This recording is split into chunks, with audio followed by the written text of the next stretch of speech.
ચલો આપણે શું બનાવીએ છીએ ભાઈ? એને અંગ્રેજીમાં શું કહેવાય? અંગ્રેજીમાં આ લીંબુને અંગ્રેજીમાં શું કહેવાય?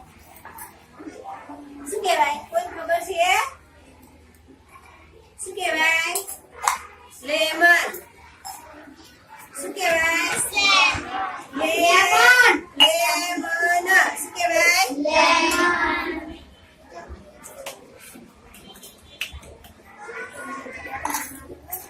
ચલો અને આ બનાવીએ શરબતીનો ઇંગ્લિશમાં શું કહેવાય?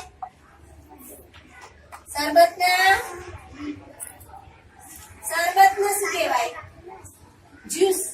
શું કહેવાય? જ્યુસ.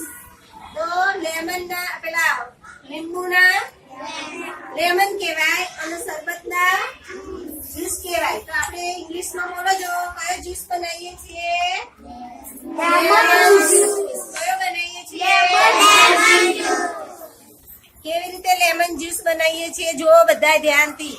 પછી ઘરે જઈ તમારે બનાવી તમારે પીવાનું અને તમારી મમ્મીને પણ બનાવીને પીવડાવવાનું.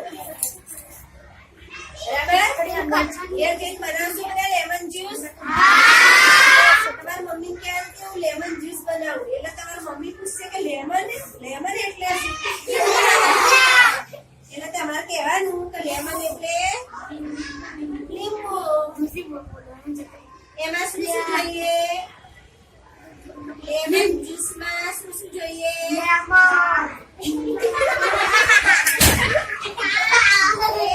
લેમન તો ખરું પણ બીજું શું જોઈએ? ખાંડને ઇંગ્લિશમાં શું કહીશું? ચીની. ચીની તો હિન્દીમાં થાય. ખાંડને ઇંગ્લિશ અંગ્રેજીમાં શુગર કહેવાય. શું કહેવાય? શુગર. શું કહેવાય? ચલો બીજું શું નાખવાનું? મીઠું. આવા મીઠાને શું કહેવાય? ઇંગ્લિશમાં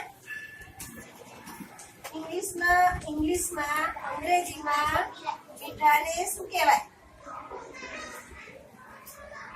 શું કહેવાય? ખબર છે કોઈને? મીઠાને અંગ્રેજીમાં સોલ્ટ કહેવાય. શું કહેવાય? સોલ્ટ. ચલો બીજું શું જોઈએ આમાં? પાણી. હા પાણી. તો પાણીના અંગ્રેજીમાં શું કહેવાય? જેને આવડે એ બોલો.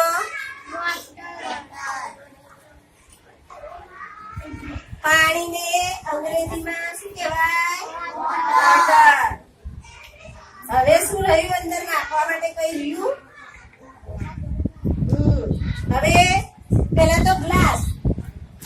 ગ્લાસના અંગ્રેજીમાં શું કહેવાય? ગ્લાસ. આપણે બધા અંગ્રેજીમાં જ બોલીએ છીએ પણ ગુજરાતીમાં એનું શું કહેવાય? પવાલું કહેવાય. શું કહેવાય? આપણે અંગ્રેજી શબ્દ જ બોલીએ છીએ. ગ્લાસનું ગ્લાસ થાય. પછી આ શું છે?